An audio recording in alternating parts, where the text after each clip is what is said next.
I've been really into baking lately now that I am currently sheltered in place at home, and I've been making lots of cookies and scones and brownies. I feel like my baking skills have really progressed, and I wanted to challenge myself by baking something that requires more time and skill. I saw the most delicious photo of steamed buns on Instagram and felt inspired to try making my own. The recipe I based this one off of used spinach water to make the buns green, and I wanted to try to color mine too. The first thing I did was to make some purple tinted water.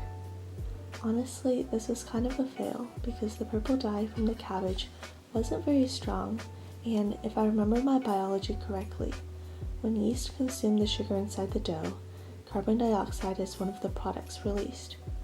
Of course, cabbage juice also changes colors based on the acidity of the solution, and carbon dioxide is quite acidic, so naturally the dough turned from purple to a pale pink.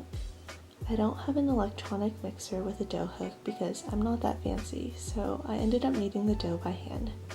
I honestly enjoyed this process so much, and it's so satisfying watching the dough become smoother and smoother.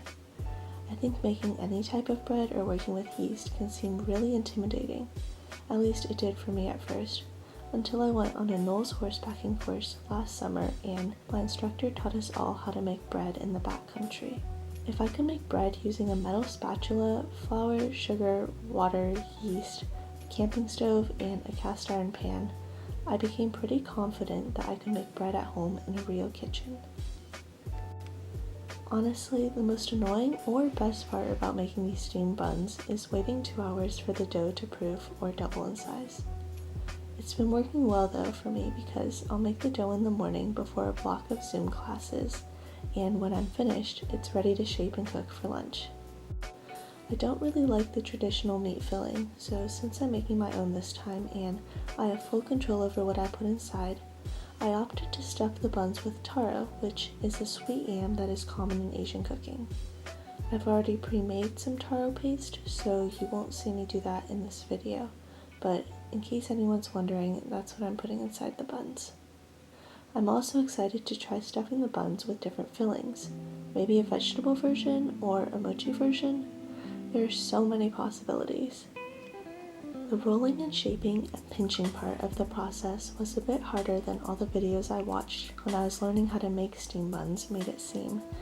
My folding skills are still pretty horrendous, but in this attempt they are already much better than in my first attempt, which I didn't want to show because it was pretty embarrassing.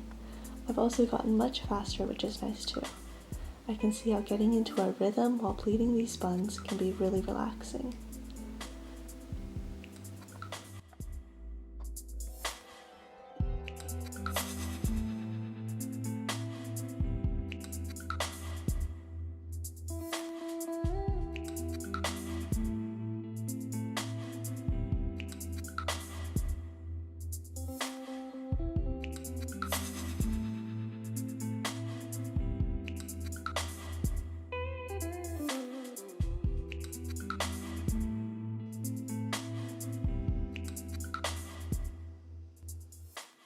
I get so proud looking at my wrap buns on the tray. They're not perfect, but I made them, so they are extra special and by default have to taste good to me. The last step is to steam the buns for 15 minutes, and this is where the magic really happens. When I lift up the lid, my lumpy little baby buns have turned into beautiful, fluffy bundles of taro goodness. These are such a good snack for when I'm craving something sweet or as a meal themselves. I love baking at home because I can adjust the sweetness levels and ingredients to my liking. Like here I used a mix of flours, including some whole wheat pastry flour, to make them a little healthier, and I used less sugar when making both the dough and the taro paste. I'm super proud of these buns and will definitely be making them again the next time my mom goes to the Chinese supermarket for groceries and brings home taro. Well, this is kind of a ramble of thoughts and instructions, but if you want to make your own steamed buns, I'll link the recipe I based mine off of below. I used this recipe to make my first attempt, and then once I felt comfortable with the process and understood each step, I started to add my own touches. Here's to trying something new every day.